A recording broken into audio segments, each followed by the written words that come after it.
প্রিয় শ্রমিক ভাই বোনেরা, শ্রমের মজুরি সমাজতান্ত্রিক দৃষ্টিতে এই সমাজের শ্রমিকের সকল সম্পদ স্রষ্টা। কারখানা চলে শ্রমিকের শ্রমে, জমির ফসল ফলায় শ্রমিক, রাস্তাঘাট, ভবন নির্মাণ, শিল্প সব কিছুর পেছনে রয়েছে শ্রমিক, শ্রমজীবী মানুষের ঘাম ও পরিশ্রম।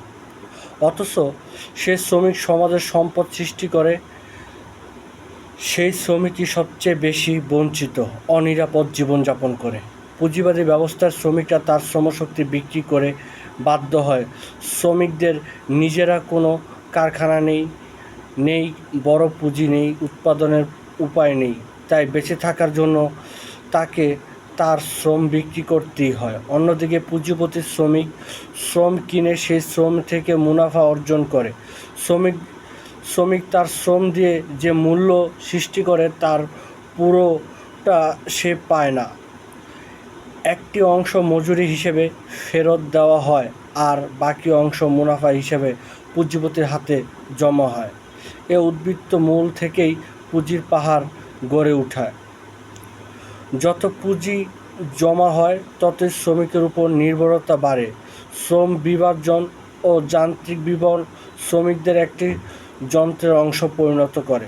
তার সৃজনশীল স্বাধীনতা ও মানবিক মর্যাদা ক্রমে সুকুচিত হয়। শ্রমিকরা তখন নিজেদের শ্রমের উপর নিয়ন্ত্রণ হারায়। পুঁজিবাদের বিকাশের সঙ্গে সঙ্গে সম্পদ অল্প কিছু মানুষের হাতে কেন্দ্রীভূত হয়।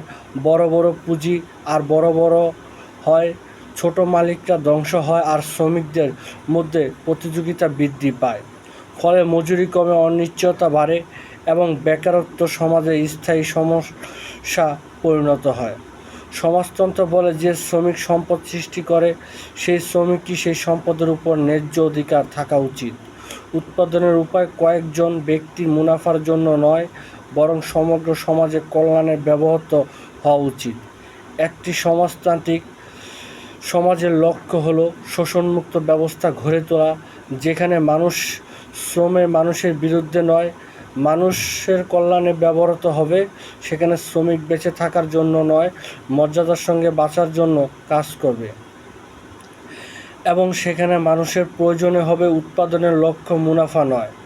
তাই সমাজতন্ত্রের ভাষায় শ্রমিকের মুক্তি মানেই শুধু মজুরি বৃদ্ধি নয়, বরং এমন একটি সমাজ প্রতিষ্ঠা করা যেখানে মানুষের শোষণের অবসান ঘটিয়ে সমতা, ন্যায় বিচার ও মানবিক মর্যাদার ভিত্তিতে নতুন একটি সমাজ নির্মাণ করবে।